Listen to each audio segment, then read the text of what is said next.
we'll say, most likely human remains. Okay. It was verified by an anthropologist. You see that in the film, that he says it's most likely, or he's leaning more towards it being human from an actual anthropologist. And then on top of that, we found ritualistic items. One I found with Eddie. Eddie is actually the one that found it. I was there during the moment, and found a stick figure that was like kind of like Blair Witch Project. I was just about to say, like Blair Witch, yes.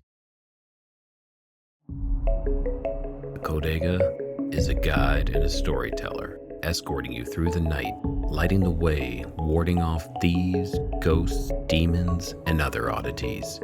Along the journey, his companions would often share with him the most curious of stories that he'd record in his codex.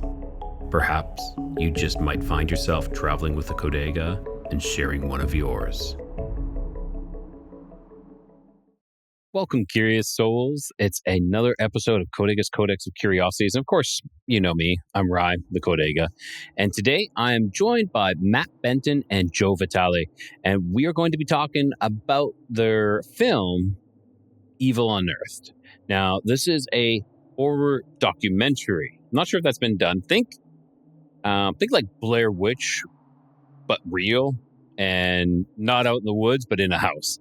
So this horror documentary is going to be all about uncovering the disturbing secrets of the Monroe House. And if you don't know that one, it is known as one of the most haunted locations in Indiana. Now, they spent 7, not days, not months, but 7 years investigating this place. So that's going to tell you that they put a lot of time and effort. This ain't like a weekend, let's jump out for a night or a weekend. No, 7 years at this place, which they discovered a ritualistic artifact.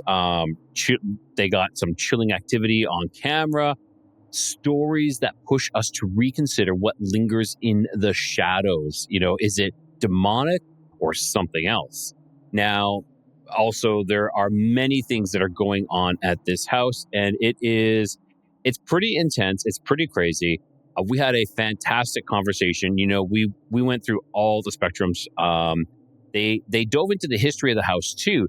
You know, there's any type of house like this, there's always rumors. And, you know, they went and debunked some of those rumors. They're like, no, this isn't really true, or this is the actual real story of what happened on that, which I give a lot of kudos to, because normally people will hype up those crazy stories, you know, like, oh, there's a baby buried in the crawl space. No, there isn't.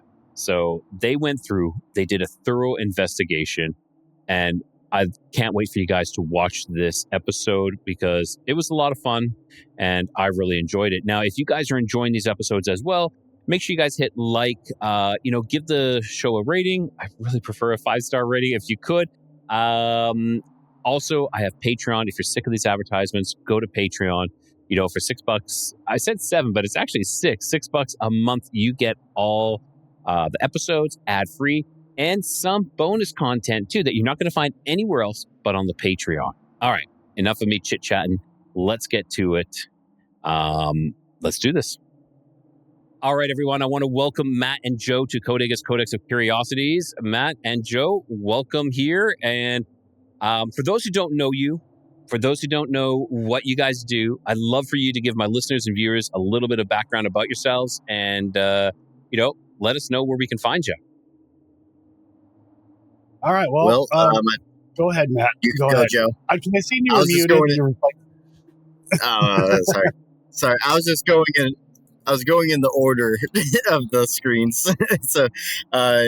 Anyway, my name is Matt Benton, and I am a paranormal investigator and documentary filmmaker. Joe and I made a new documentary called Evil Unearthed about the Monroe House in Hartford City, Indiana. Also, one of the most insane locations we've ever investigated when it comes to this background story on this place. So, yeah. Oh, I'm excited to hear that. Joe, go ahead. Well, I'm Joe Vitale. Nobody special, nobody important. Just love the paranormal. Been doing it on and off for 30 years, whatever. YouTube channel, N87 Paranormal. Let's see, musician. I don't know. You know what? I'm just me. Like You're just Joe. bios and Just stuff Joe. like that. They're kind of weird for me to do. I get that too. Whenever people are like, introduce yourself, and I'm like, I'm Rye, just host a show, and this is me. This is what I do. That, yeah, like, and that's good. That's good enough. So, this documentary that you guys filmed. First of all, let's get the name for it and where everyone can find it. Yeah, so the name is Evil Unearthed. You can currently find it on Prime Video, Google Play, YouTube Movies. As of right now, it will be later released on Blu-ray at Walmart.com, Target.com, BestBuy.com, all those places. Over 40 retailers pretty soon in the next 60-ish days around the time that we're filming this right now. So. Okay, so they're probably about for the release of this, probably like we'll say about 30 to 40 days. So that'll be the release of it from this point of when this is released as well. Cool. Okay, so the Monroe House in Indiana. Why the Monroe House, and why is this like a severely haunted location? Let's jump into that. How much time do you have? We won't even get into your documentary, but you're talking about why this place is so haunted. So what's crazy about this one? This one is, I don't think I've ever seen this on any paranormal documentary before, but this is taking place over 7 years of investigating the location. And it actually started as a different documentary concept that I was filming, just choosing locations. And I was like, I was filming a different documentary called Man versus Paranormal, where I'm locked into 3 different buildings by myself for 3 days, and that were acclaimed to be haunted. And so the Monroe House was one of them. And then I did that investigation, caught something really cool, and it's in the film. It's actually one of the best evidence pieces I've ever captured. And then later down the line, I started uncovering more about the house when Eddie allowed me into the crawl space. Eddie is the owner of the house. Okay. And he let me into the crawl space to look inside because I've heard about human remains being found in there. So we found the human remains. We'll say most likely human remains. Okay. It was verified by an anthropologist. You see that in the film, that he says it's most likely, or he's leaning more towards it being human from an actual anthropologist.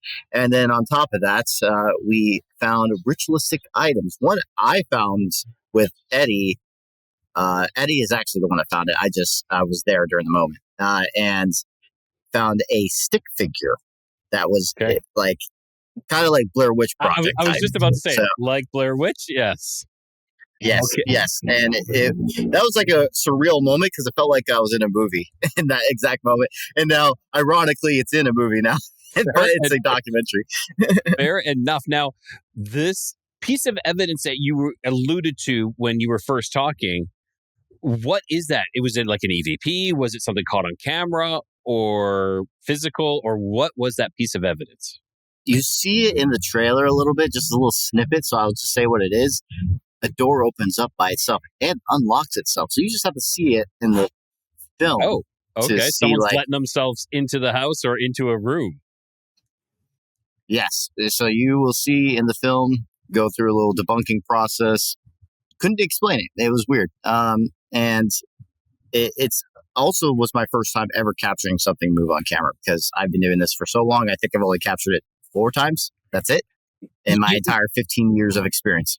That's the thing is like, there are so many people out there. They're like, oh, like, why didn't you capture this? Why didn't you get that? It's like, it doesn't happen all the time. Like sometimes you capture it with your eye and you're like, oh man, I missed it or something like that. It's not like you have cameras 24/7 running, even though it would be great if you did, but it's not always you're able to catch something. This isn't like a regular TV show where sometimes things are just staged and you're like, oh, hey, this happened, this happened, this happened, this happened. It just keeps you wanting more.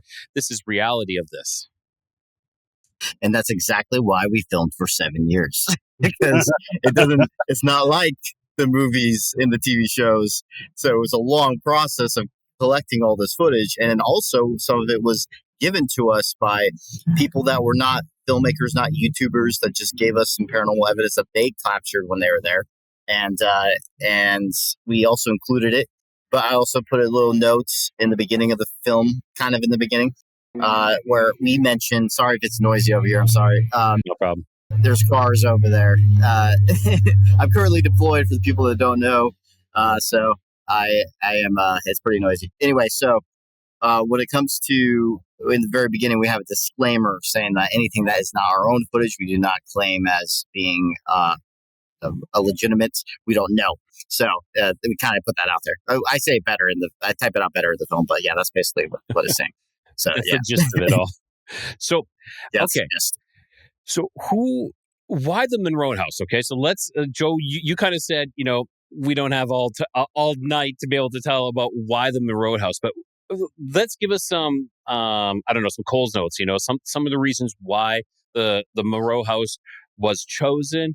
And, like you said, you got some great evidence there, but why the Monroe House? So besides you going there for years and collecting footage and stuff like that, experiences. Pretty much everyone, Matt, me, everyone who goes to that location has experienced something. Sometimes it's may not be as intense. Other times it's pretty intense. The other thing that makes it interesting is it seems like it targets certain individuals. Now, like I said, I've had some really strange things happen at the Monroe House, but quite honestly, most of the time when I go, it's pretty quiet. I get lucky from time to time. Now, having the right mix of people going in there, especially women, that seems to help trigger activity. And that, we've seen that. We've experienced that. So that makes it interesting and want to tell the story. And it's not just that too, the history of the house. Yeah, I'd love to get into that's one thing I would love to get into is the history of the house. Like what do you think caused these hauntings or attracted these spirits or these demons or whatever you want to call it? Real quick. Here, Matt, real quick. I know what you want to get to. I'll let you get to that. All right. So with the history research, there are a lot of rumors, okay? A lot of rumors. And we were able to go through and see that these rumors weren't true. They just didn't hold any weight. However... And sorry, what were some of those rumors? What were some of the rumors that you've debunked? You're like, no, I would love to hear that. So first off, there was a rumor that there was a baby buried in the crawl space by a former resident in the 90s, which was not true. There was an infant who did pass away in the house of SIDS. But actually, it was early 2000s. Actually, early 2000s. What was it? Okay. Thanks for correcting me. Thanks for correcting me on that. Because I've been doing a lot of research on other things too. It's like everything dates. So that was really cool. We were able to confirm 2 other deaths in the house. Well, I'm not saying it was really cool that, an infant died of SIDS. I want to make that clear. Yeah, let's straighten that out before it goes too far. Yeah. It's cool to know that story did, unfortunately the infant did pass away, but is buried properly. Yeah. And that makes me feel better. And also seeing that there were 2 other men who did pass away in the house. But there was these rumors of suicides and people setting animals on fire. I mean, it was wild. But I'll go ahead and let Matt, because I know Matt, he wants to get into the other thing. Yeah. Okay. Yeah. So a lot of rumors usually, around these types of locations, they just kind of run wild and people just, continue with these. And where I grew up as well, we had rumors about the haunted house, like what was going on in there. And nothing was ever, there was nothing, no any concrete evidence or anything like that. But okay, go ahead, Matt. So let's hear what you have to bring in on this. I'm mainly saying this because you also asked the question, what do you think is causing the haunting?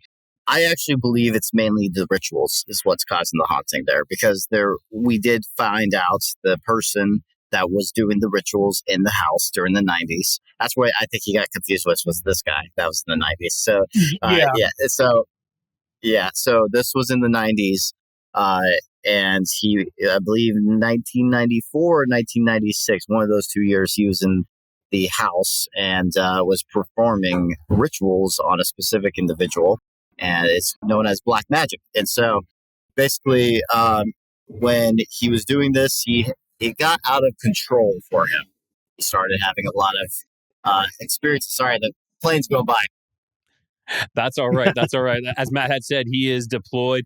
So there's a lot of planes and other stuff going on. So, please, I will do my best to edit a bunch of it out, but Matt is muting his mic as much as he can.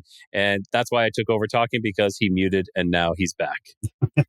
Okay. And so basically, oh crap, no, I forgot. He's black magic. Yes. Yeah, he was doing black magic, and then he was doing this on a specific individual, and he was even apparently cut someone's hair of this individual, put it in the bag and in her necklace, and put it in the crawl space. Mm-hmm. Usually, witchcraft type rituals are personal items of a person, and so that's what this specific one was based off of.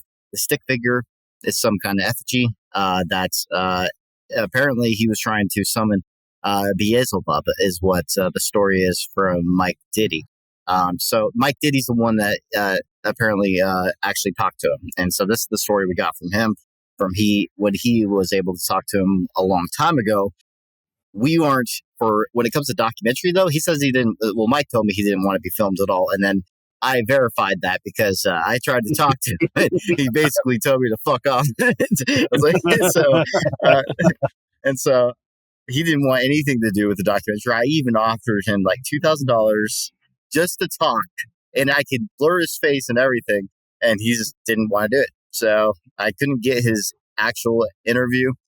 But we got a third person point of view of what he was talking about. I mean, what he did apparently during the 90s. So it's definitely interesting. It's all in the film. It goes more in depth with it and the things he was trying to summon. And basically, it got out of control for him. And apparently, he's a Christian now after his experiences with the black magic stuff. So, okay, so by doing what he did. For those, I don't want to say I am no expert, but after talking to a lot of people, what he did is he opened some sort of portal. He opened some portal, or a anchor to some sort of negative entity, whether it be a demon, a spirit, a ghost, or something like that, or a doorway for them to come through and interact. And it doesn't sound like he closed it. It doesn't like it's just kind of like, see you later. I'm a Christian, but what I've left, this destruction I left behind me, is still there. And that is what you guys are investigating, or were investigating. Right. Yes, I would say. Sorry, keep going, Joe. Oh, no. I've seen that you were muted. I thought maybe a plane was going over your head again. So go ahead, Matt. I'm just muting because there's also people I'm hearing talking over there. And I'm like, oh, God, this is getting bad. It's because it's 8. Usually we do these around 6 or 7 Eastern Standard Time, which is kind of a better time. But 8 o'clock, everyone's busy now. So it's like, got you. Yeah. So he is conducting these experiments. Now, when he was saying he was doing these rituals on another person, was this like another adult? A girlfriend. Okay. A girlfriend or ex-girlfriend wanted to at the time. Basically out of revenge. Like, yeah. So, yeah. Oh, that's awesome. That's awesome. Jesus. Yeah. That's awesome. Revenge. Exactly.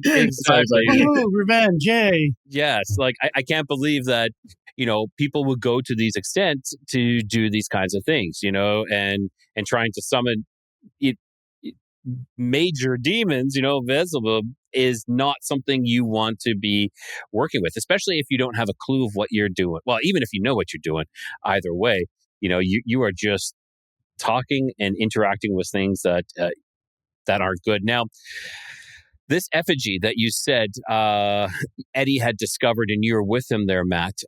Whereabouts did you guys discover this? Was this in the crawl space or in the attic, or where was this? In the crawl space. We were in there together, and then Eddie was like, there's this, he didn't know what it is because he's not a paranormal investigator, doesn't do anything paranormal. He was just like, there was this weird thing right here. And then I was like, whoa. And like when I saw that, you got to see my reaction in the film. It was like a pretty cool moment actually. But and when seeing that, it was like this is surreal. I can't believe this is actually happening. So it was. I knew after that, I was like, this has to be in a documentary.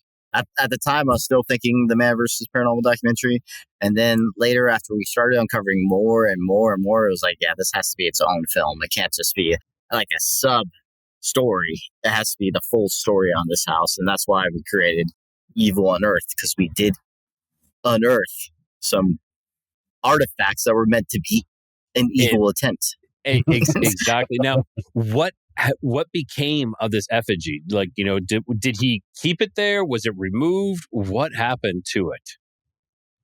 It was removed, and apparently it's falling apart, is what Eddie said. He's trying to get it together and have it displayed, because he's turning the place into a museum, and so yeah. Fair enough. Okay, I can see he would want to keep it then, but wow, yeah.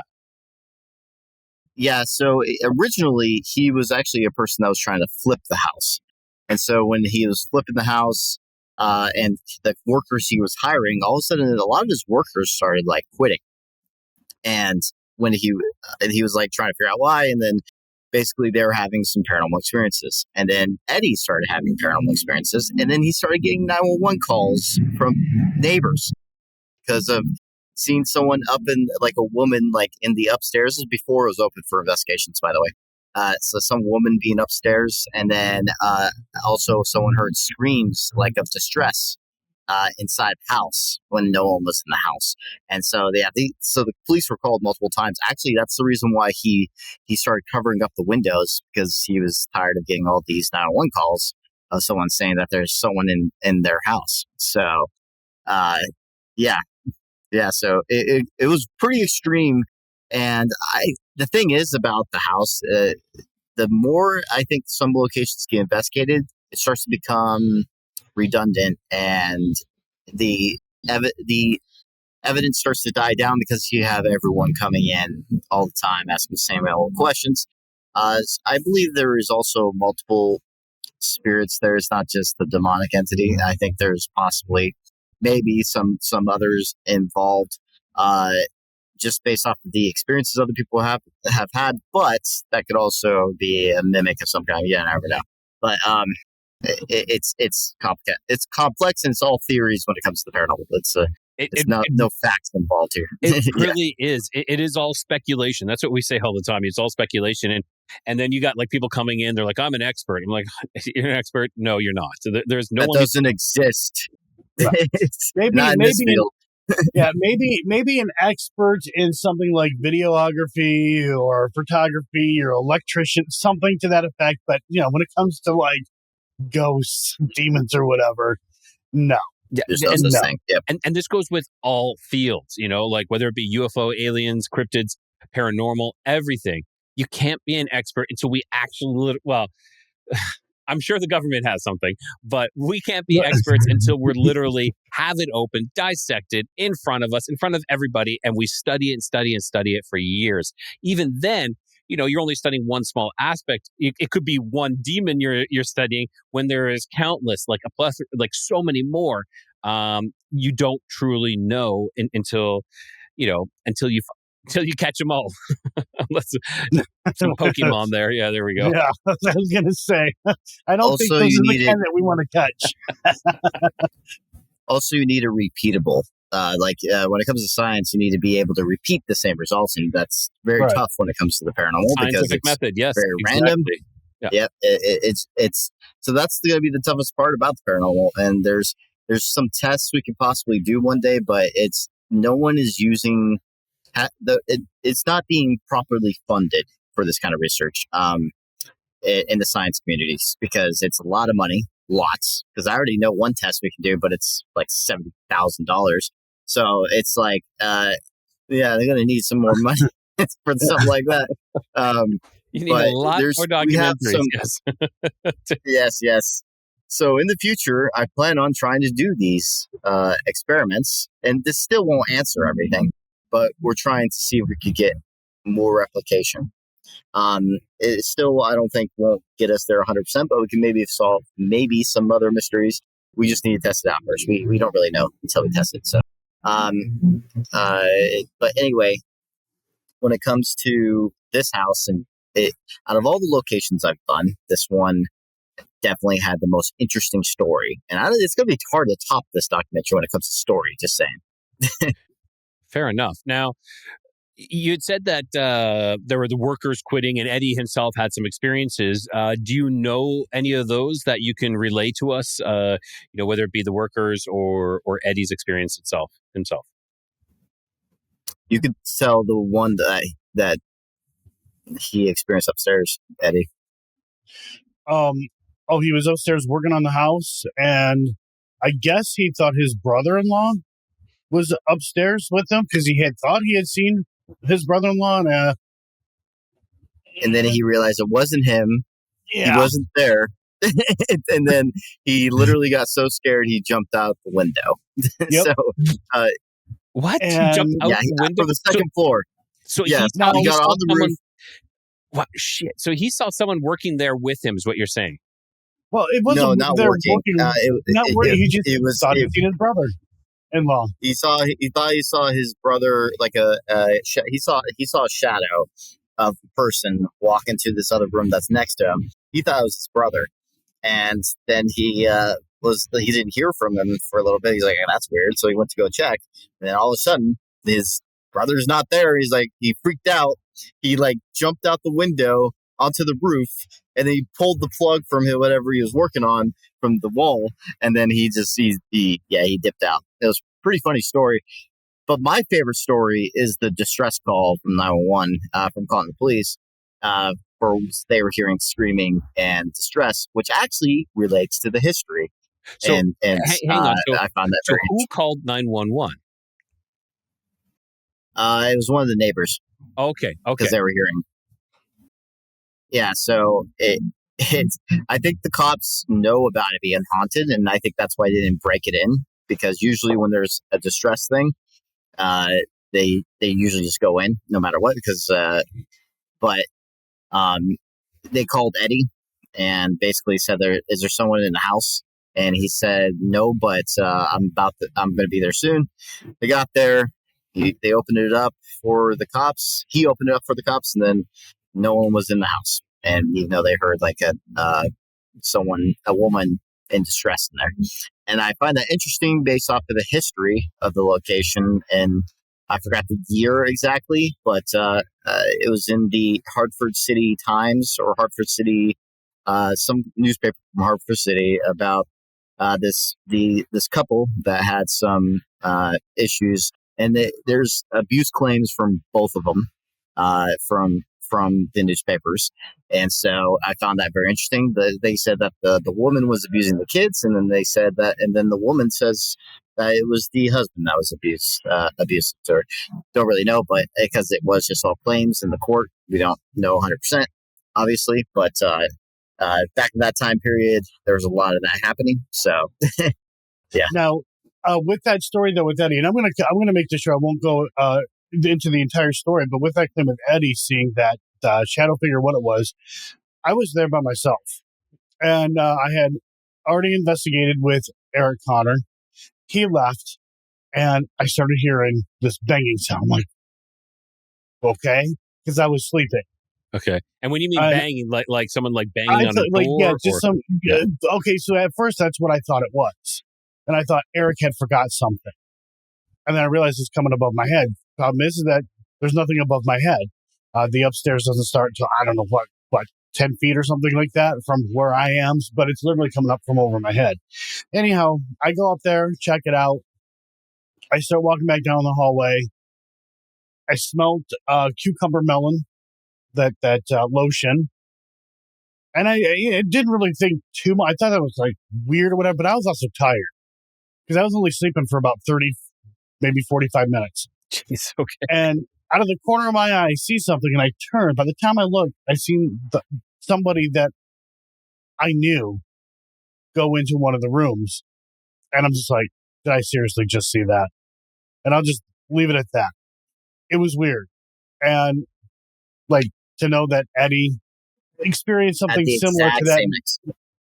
it was exactly the same actually, because it was the same spot too that you had your experience. It was the exact same, and they both claimed it was someone they knew that they thought that it was. And I never And so, knew. I did not know. There is a possibility he may have said something about it, and I had forgotten about it because my memory's crap. Back in contest, if I tell you, but like it was weird. Now, It was weird. so what do you think that mimic was then? Do you think it was like this entity, trying to copy something, reading your mind and copying something or you were comfortable with so you wouldn't freak out? Or well, I they've think, been in the house before. That's yeah, another thing. yeah. Prior to going there, a few months before that happened, I was there with that person and that person's sister. okay, And we had some interesting things go on there as well. To me, and this is my opinion here, I believe that what is there is demonic and just mimicking. That's what I believe. And I think in such a way that was a threat. Like it was making a threat. Like, hey, you're here, you're my target. And that's how I'm going to take that. And I could be wrong, but that's, my opinion. so it was somebody that you recognized, and it wanted you to recognize that person to know that you were being singled out, that it is Right. you. Okay. One thing I would also like to mention, because of the mimicking stuff, there's only been one that's been caught on audio of possible mimicking, which was a baby crying. There's obviously no babies in the house because it's not a running house anymore. Jeez. And yes, there was a baby that died from SIDS there. It could be mimicking that story. And someone, one of the investigators from, I think it was Heart City Paranormal, something like that. I could be getting it wrong. It's in the film. They left the voice recorder in the kitchen, and they captured clear as day a baby crying. And they were upstairs during the time this happened. And so it opened for investigating. Like I said, no babies are in this house. No one's investigating a haunting with their baby that they don't live at. so yeah, it was very interesting. Interesting indeed. I was going to ask you, but I think we kind of answered it with Joe with your response there. I was going to say, do you ever feel that the house or whatever is attached to it was aware of your presence and reacting to you? And it sure seems that way. It seems like, exactly like you feel. And that is strictly what we're doing. We're speculating. We're giving our opinion and how we feel, which I think having a gut instinct and, a first reaction of how you interpret it is usually, like, we can't say it's 100% that's correct, but it's usually pretty close. Right. And I do think, and again, we're just, it's opinions, beliefs, whatever. I do believe that whatever's there knows we're going to be there before we even get there, before we even book the place, kind of thing. And like I said, most of the time I go there, everything is fine. It's just, once in a while, something interesting happens, or it goes more to the extreme. But I definitely think that everyone who has been there, this entity is well aware of them and knows how to work them. And which is a great point. Like I had another question. You kind of almost answered it, and was like, what role do you believe people who are investigating this paranormal activity are in this? Are we just witnesses? Are we participants, or are we catalysts? And it almost seems like you're kind of like a catalyst in a way for this scenario, because it knows you're coming, and it's like, okay, start revving up. Here we go. Yeah. Well, Matt's muted. I can read his lips for you. It says Joe Vitale, who said, was a great investigator. No, I said when it comes to demonic, I believe that, yes. When it comes to a human haunting or residual or psychokinesis, obviously not. I wouldn't say it, but yeah, for demonic haunting, it would be like more like a catalyst situation, I believe. All right. And so, with this investigation, And this happens, I don't want to say, well, it appears to happen often, is kind of like physical attacks. And sometimes with those physical attacks, it's usually like scratches, and usually 3 scratches, kind of like that. That always seems to be the norm for any type of paranormal or demonic activity. Did you guys encounter anything like that? It's funny that you say that. You should watch the film. There's one individual that keeps getting scratched there. Really? And it's usually a female. It's usually a female, too, that usually gets scratched. So I'm going to assume that it is a female. Yep. Yes, it is. It's also the one that got possessed in the house. Oh yeah. He didn't. Yeah, he didn't know that part. And so it's funny. So okay. When you watch this film, let's dive into this now. So like, I know you don't want to give away everything, right? Because everybody go watch the film. Let's Evil Unearthed, go check it out. Prime Video. But buy the video, rent the video. But let's at least give them some teasers here so they know what they can expect. And is this videoed as well? Is her possession videoed? It's actually caught an audio. It wasn't a YouTuber. It wasn't a anything like that. They were just doing a fun little investigation at the house. And then things got dark and serious, and only a recorder was there at the time, as for what we know of. Apparently, they said there was a video, but we could never retrieve the video. It probably lost or destroyed or something. I don't know. But the audio we did have, and let's just say I got that phone call during that moment. During the moment the possession was happening, my Mike, which was the one that called me, Michael was in the film, and he called me, and all that's in the film. Actually, you're going to be really grabbed into immersed into the film when you listen to just watch the first 2 minutes of the film. I think you'd be hooked. I know I know the trailer, so I did hear a little bit of it, and I was like, oh crap, like this is serious. This is some serious stuff. And I love how you're like, she just went there to do a fun little investigation and come home, end up possessed. It's all fun and games. Yeah, it's all fun and games until you try to provoke, and then bam. And then you're possessed. Then what? Yeah. What? Yep. Okay. What happened to her? Can we talk about that? Like, was a priest involved? What was? It was a full. Hold on. It was a full-on exorcism. She's in the loony bin. No, I'm kidding. No, I was like, what? Let's go. Let's go. Now we're talking. It wasn't anything like that, but it was an investigation team. Something went down. I got the phone call during the moment. Apparently, she was. She doesn't remember most of it. She blacked out on part of it because she's also interviewed in the film. So there's a lot to unpack in this film. I would say, without a doubt, and everyone says this that watches this film, this is the most in-depth documentary you watch about the Monroe House. We have the documents to back up everything. We have the stick figure, which was never seen before until now. We have the possession audio, which only 2 of us had. And then we had the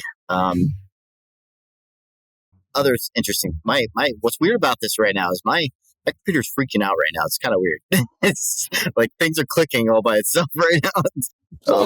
Lovely. Yeah, I think it's the water on the screen.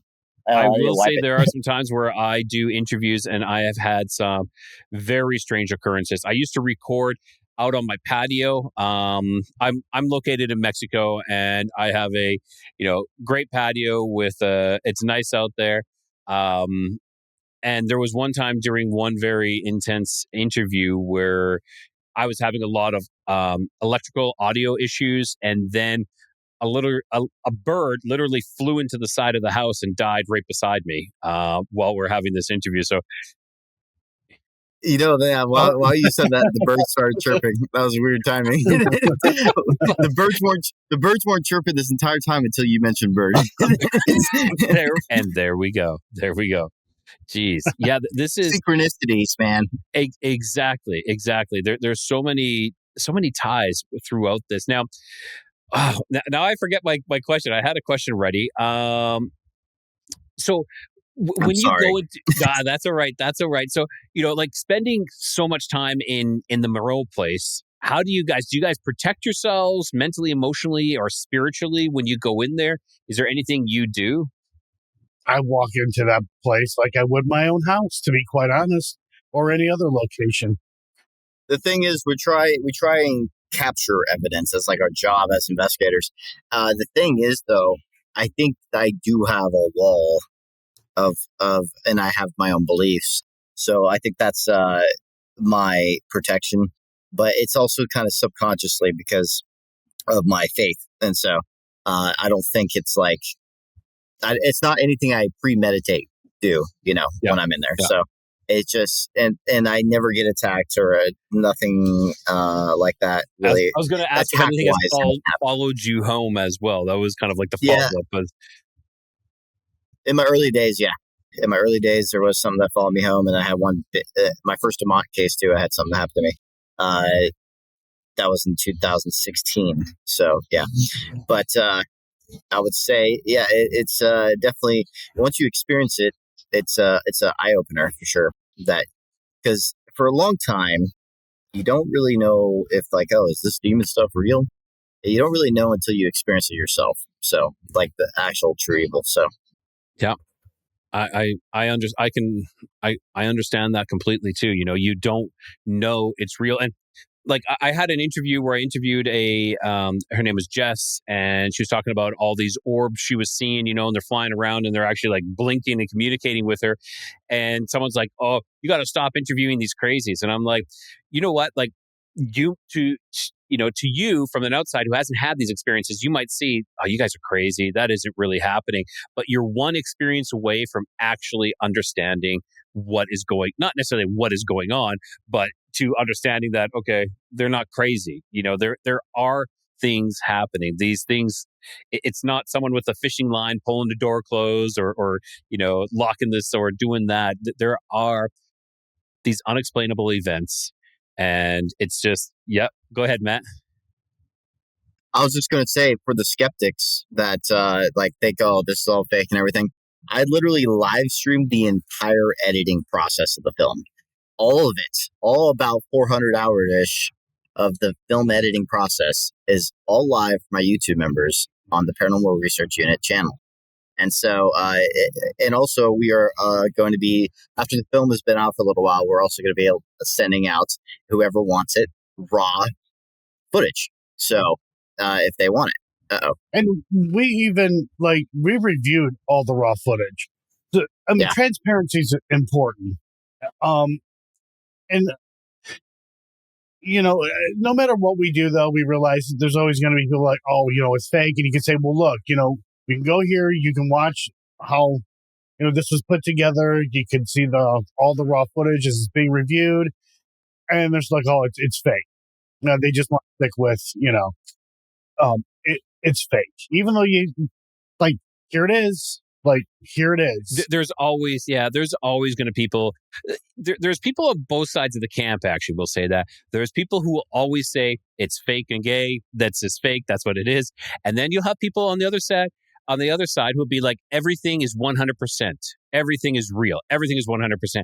And unfortunately, you have to have some skepticism. You got to walk into these places with some skepticism, because I've seen it in the Bigfoot cryptid world, where there's pictures and there's red circles absolutely everywhere through this whole pictures. And you're like, there's nothing there. Those are just shadows. That's all it is. So it's the same thing with the ghost stuff, because there's so much pareidolia photos, so many orb photos are just dust and moisture and all that. And then there's also I hate the pareidolia ones. They zoom in so far into the photo. Like, you see this face? These blocks. You see these blocks. They're like, yeah. And then, sorry, it's like Minecraft.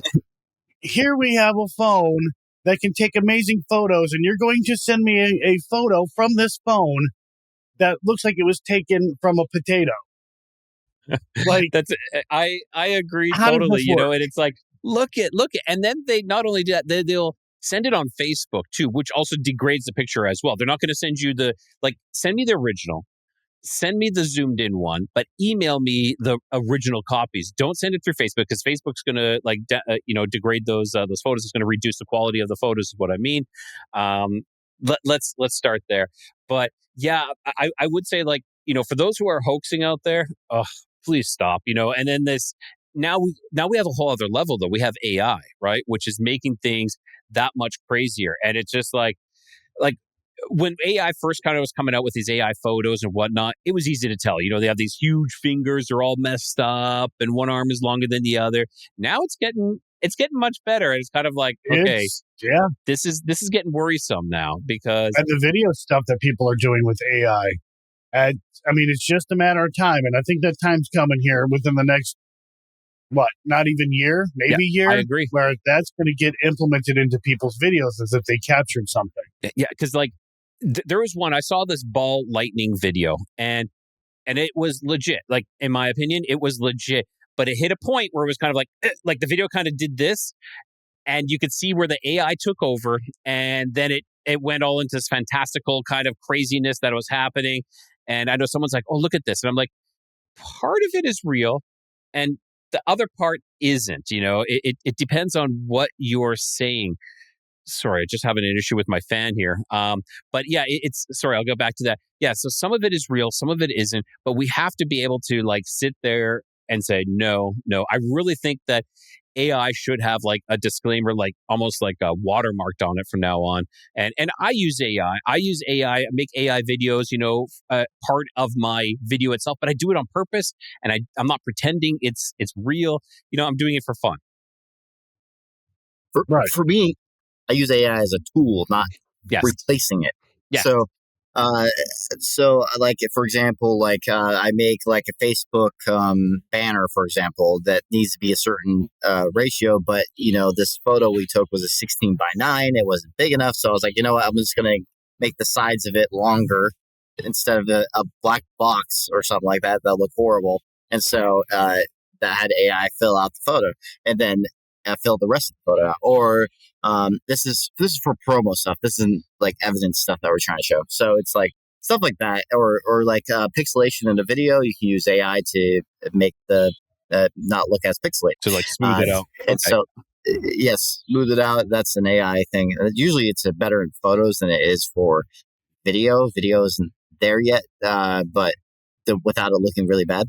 And that could be different now because I haven't done it in a while, but the last time I tried it, it's not the best.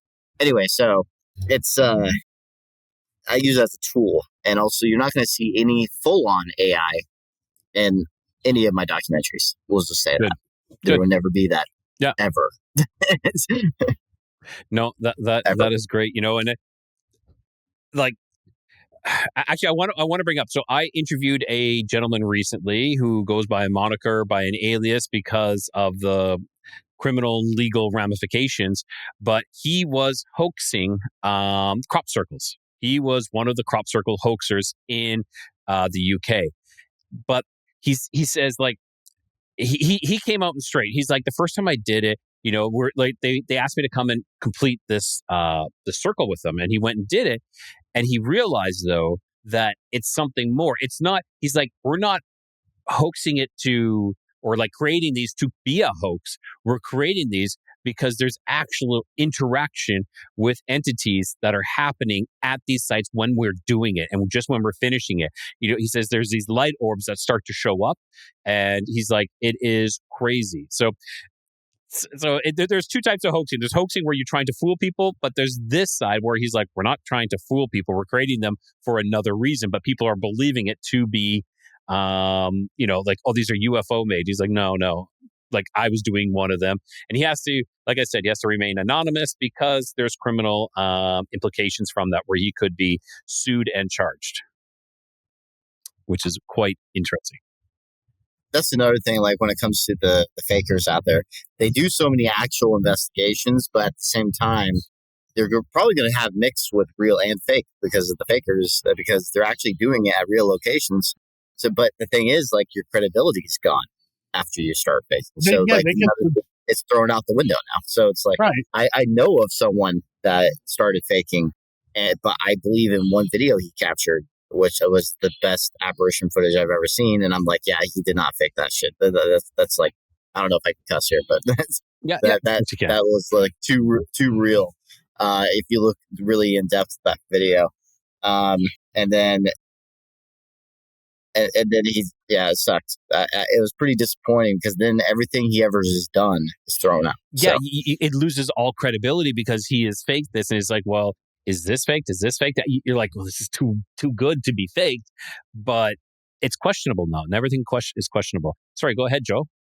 Right. No, I was just going to say, you get a lot of people, whatever, going to a location, and they may actually capture something, and you're like, but you faked things.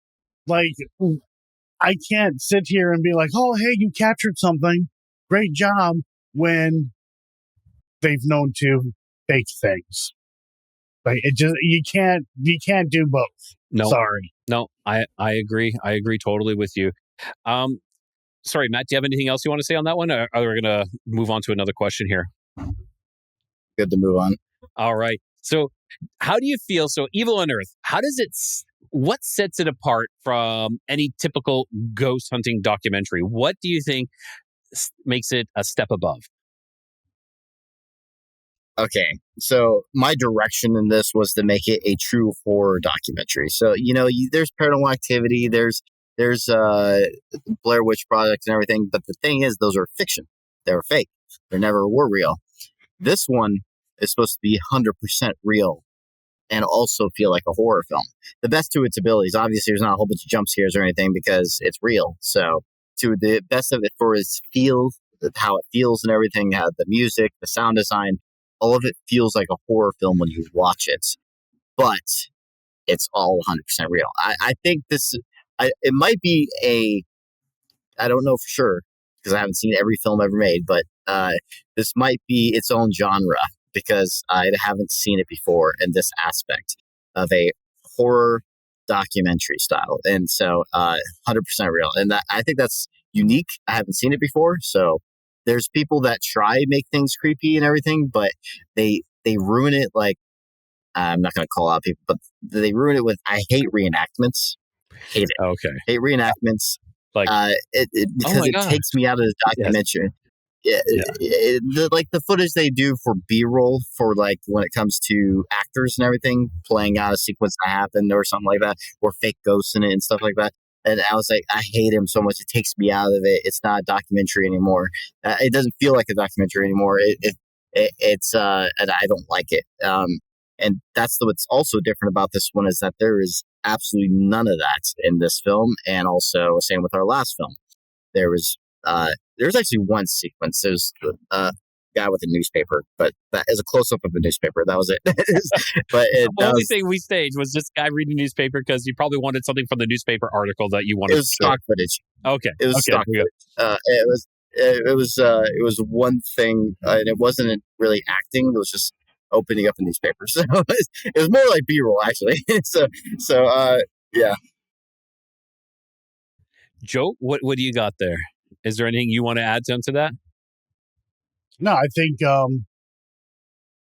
when you look at the style, right, it has its own unique style. It has its own unique feel, has its own unique sound. And it stands out. It's like when people watch the documentaries that we do, just seeing it, just hearing it, like, don't even put anybody's name in it. People are going to know, oh, this came from this group. And I think that's been achieved. And it just stands out more. Fantastic. Yeah. Because it's not a horror. It's not a documentary. It's this amalgamation of the two, and it's its own craziness. Now, you had taken it to some indie film, like, I don't know, shows? Film festivals? Thank you. Film festivals. Why did I have issues with that one? Yeah. And how did you guys do in that one? So far, it's won 8 awards. That tells you something then. Tells you something. Yeah, well, I mean, the Yeah, Harrisville haunting, I was surprised at how many it won. but I'm like, holy yeah, crap. I over submitted on that one He because I oversubmitted. Yep. didn't think I was gonna. Yeah, I didn't think it was gonna. Maybe one or two. I didn't think it was gonna win 24. So, the first one, I submitted to way too many film festivals. This one I kind of did it again, but it was a little different. I submitted to a lot more bigger film festivals Okay. Yeah. because all those other ones I did were like small film festivals for the Harrisville hunting. This is the first time I did big film festivals. And so far we only won on the small ones. Hopefully one day, but it's still in the process right now for some of them. And some of the big film festivals do not accept it when it's out. And we decided just to release it because there's so many people that are waiting for the film. So now it's on Prime Video for everyone to check it out. And Cool. yeah, so. Now, so after investigating like the Monroe House for so long, you said 7 years. Do you think the story of the Monroe House is closed, or is it still unfolding for you guys? Like, I know there will be a lot of other investigators going there, but for you guys in specific, are you kind of like closing the book on it for now, or will you guys be revisiting it? I say yes-ish. We're still going to investigate for fun, but the only thing we can really do because we pretty much uncovered everything else. The only thing that we can't really uncover is who's the bones. Who do the bones belong to? That's the only mystery that has not been really solved when it comes to this case so far. And everything else, mostly, I would say, has been pretty much solved of what's been happening there, in our opinion, at least. And so there's nothing really much more except for just trying to capture more evidence, I guess. Right. Now, real quick with the bones thing is that the best we got is that it was a private cemetery or whatever that was forgotten about. And then, boom, here's this house that was built over top of it. But I mean, yeah. Which could explain some things as well. Right. But that's also not being confirmed. It's just Right. theories. Mm-hmm. Yeah. Right. Now have the bones, like, have the police gotten involved with the bones at all or anything like that? Yes, you're going to see me also talking to the cops by phone call. So I called them. The thing about it, though, is it was first, the bones were first uncovered by Paranormal Lockdown, that TV show. That was when it was first uncovered. So that's when the cops were called. And then after that, I called them, and they said it was just chicken bones, which is definitely not. If you look at the video, it's like bones this long. It looks like an arm bone. The chick villa. Yeah, it's definitely not chicken bones. So I thought that was a little weird that they did that. So yeah, you're just gonna have to watch the film, and you will know for sure it's not chicken bones. Fair enough. And we also got it verified that it's most likely human. He's leaning more towards human, is what he says. So for the anthropologist that looked at the photos of the bones. Okay, so now what's next? That's the next question. Where or what is next for you guys? It's under wraps. You never know. Is there something you're going to, or is there a new house? There is some things planned, but we're trying to keep it on the down low because of ideas we don't want taken, and also it's better just to have it out when it's ready, because then you get to excite people.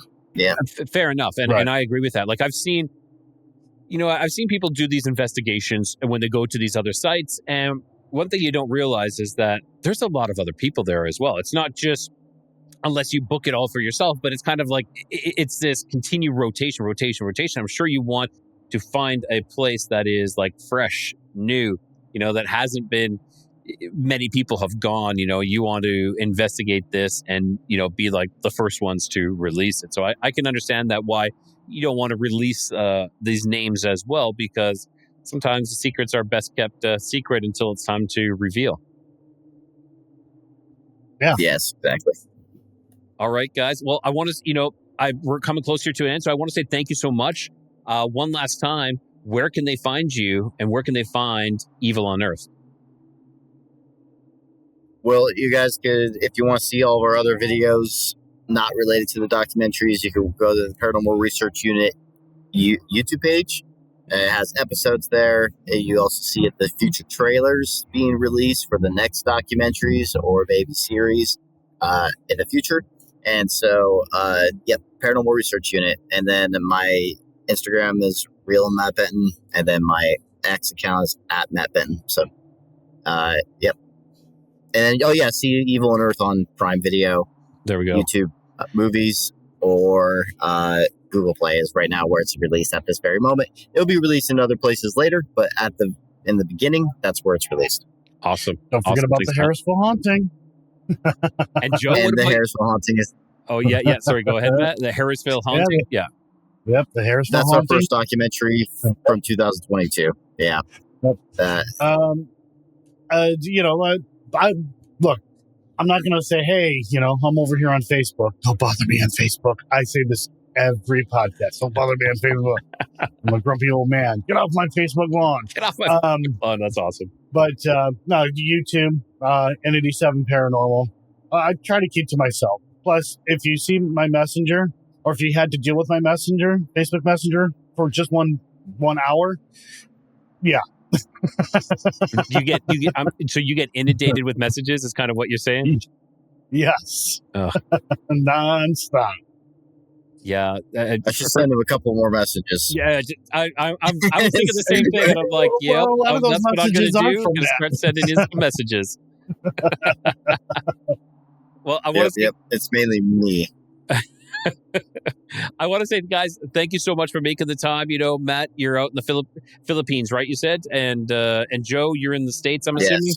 Yes. Yep, Tennessee, somewhere in Tennessee. Somewhere in Tennessee. All right, I'm somewhere in Mexico. So I want to say thank you guys so much. Really appreciated it. Oh, thank you. No problem. Thank you for having us. Yeah, for sure. Thanks, guys. All right, my thanks to Matt and Joe for taking us inside their remarkable journey into the Monroe House. And, all the phenomena, the dark phenomena that surrounds it. Their work that they did in Evil Unearthed, it really just captures all the unexplained and also the persistence that they had 7 years to go at this, which is unbelievable. So if you want to experience their investigation for yourself, Evil Unearthed is available now on Prime Video. I believe you said Play and Apple as well. And soon to come, it'll be available on Blu-ray, Walmart, a ton of other locations. So go check it out. Make sure you guys give them a good review too. If you really enjoyed it, make sure you leave them a review. It's really important and they will appreciate it. And until next time, keep your curiosity wandering, keep the light lit, and always find your way home.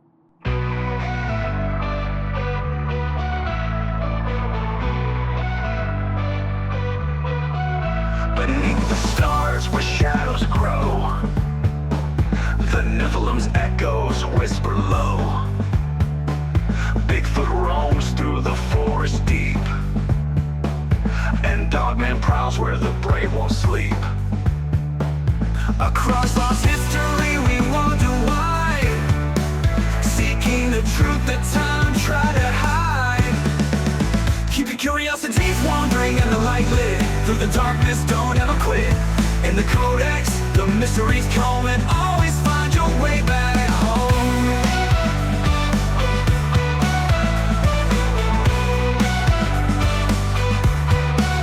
UFOs streak through the velvet skies, aliens watch with unblinking eyes. The paranormal hums where silence breaks, in the void of secrets a lantern wakes. Through hidden realms and stories untold, the code gas flame is a light to hold.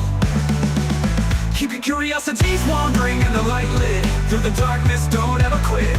In the codex, the mysteries come, and always find your way back home.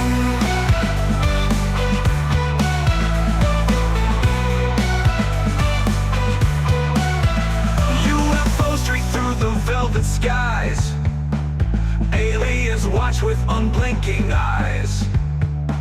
The paranormal hums where silence breaks. In the void of secrets, a lantern wakes. Through hidden realms and stories untold, the Codega's flame is a light to hold. Keep your curiosities wandering and the light lit. Through the darkness, don't ever quit. In the Codex, the mysteries come and always find your way back home.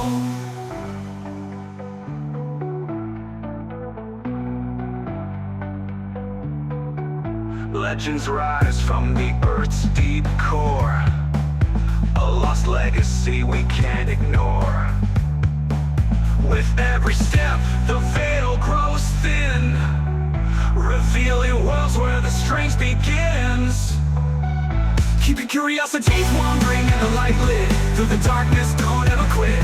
In the Codex, the mysteries come and always find your way back home. Giants, cryptids that come